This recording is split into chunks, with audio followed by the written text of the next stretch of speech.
Hello, me again, Thomas Rickson. I just wanted to start off by saying thank you for all the supportive messages and comments that I received on social media from the first video. It honestly means so much to me that I've related to actually surprisingly so many people. And thank you also to all the people that messaged me privately and shared their stories. It's honestly inspired me so much, so definitely thank you for that. I will just ask you to bear with me again. I currently have COVID, so I've actually been feeling sorry for myself a little bit the last couple of days. I've been moping about a bit, but feeling a little bit better this morning, so just bear with me. So after all the comments and the messages that I received, I identified a common theme from them all, and it was just all people telling me how brave I am, or how brave they think I am. All I could think about this was why. Like, why is that brave to talk about my illness? You know, I do understand that there is a lot of stigma around this, but why? Would it be brave if I told you that I had a chest infection, or COVID, or acne, psoriasis, kidney failure, heart failure, lung failure, liver failure? If I told you that I had something wrong with any of my other organs, it's okay. So why is it a brave act to talk about an illness that I have of my brain? It shouldn't be. Why is that brave? It shouldn't be brave. Is our society so messed up that this can't be something that it can accept? You know, like, and if it is, let me just tell you all now, that's not your problem.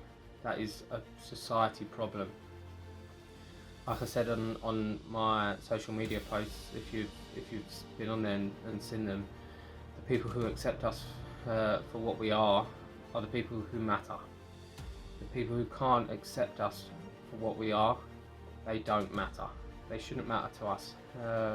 They can't accept it.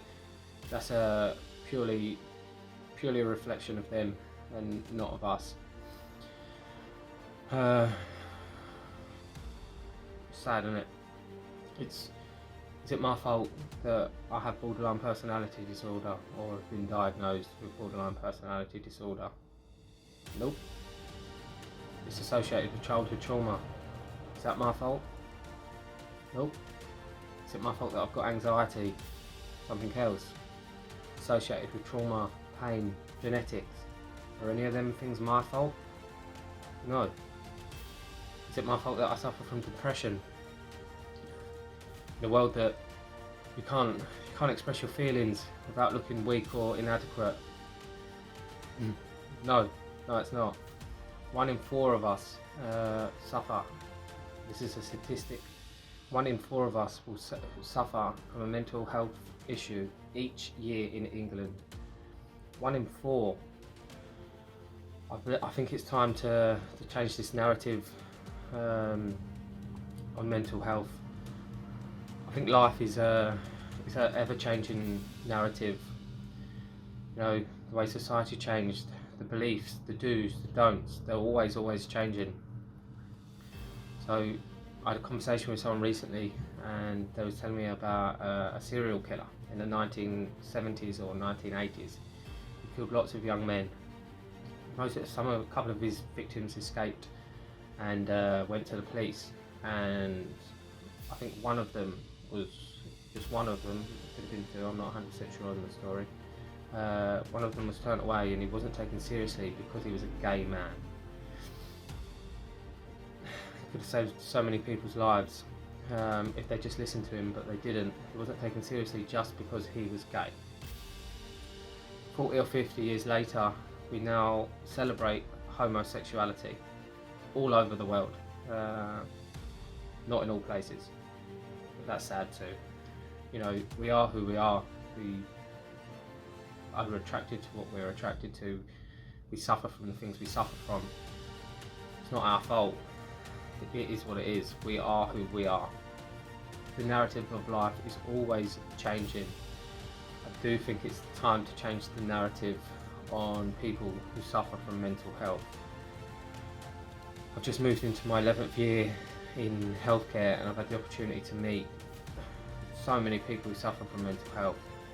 Yeah, some of them have done bad things. That does not make them bad people. I've made mistakes through my mental illness. Done drugs, done lots of drugs. Done lots of excessive alcohol. You know, I've made lots of stupid mistakes just because I was trying to escape my emotions. I've been violent. I've been bad. I have been a bad person. But am I a bad person? No, I am not. I am a great person. I've devoted my life in making other people's lives better. You know, I want to be rich. I'd love to be rich. I'd love to have a fancy car and a big house, and I want all them things. But I haven't got them because I chose my life to get paid £13 an hour to nurse people. Right, you know, am I a bad person? I don't think so.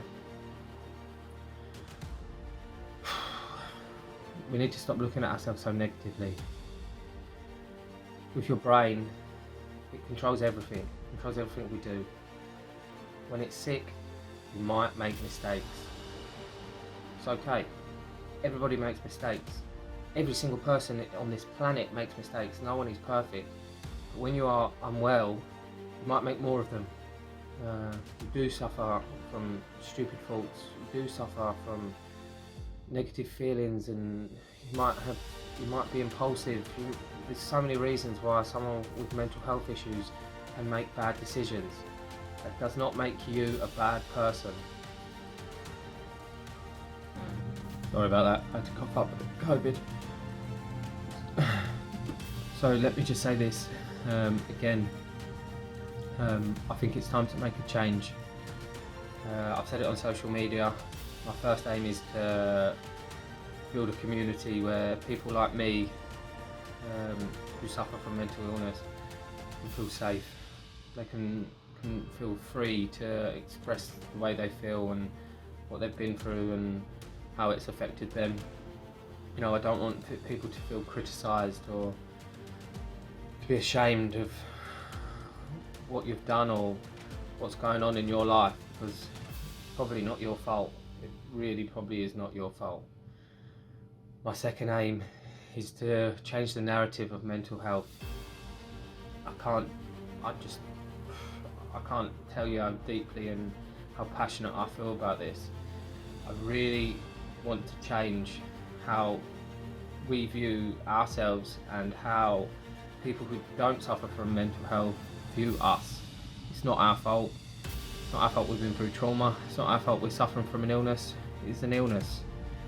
You know, no one's asked for it. No one woke up in the morning and said, I wanna suffer with anxiety, or I wanna make impulsive decisions, I wanna have negative thoughts, I wanna kill myself. No one woke up and asked for that. None of us did. Of course we didn't. We wanna be normal, don't we? Anyway, so that's what I want to do. The third thing I want to do is I want to help everyone. Anyone who's suffering, no, I don't care who you are. It doesn't matter what you're going through. I am someone you can message. I do understand, I do get it. So please give me a message. My social media, my Instagram page is mentalhealth.it's time to talk. Please give me a follow. If you think this starting now. If you think this has helped, give it a like, give it a share. Let's get the message out to people that you don't have to be ashamed. You are who you are, and it's not your fault. So thank you. Please take care, everyone.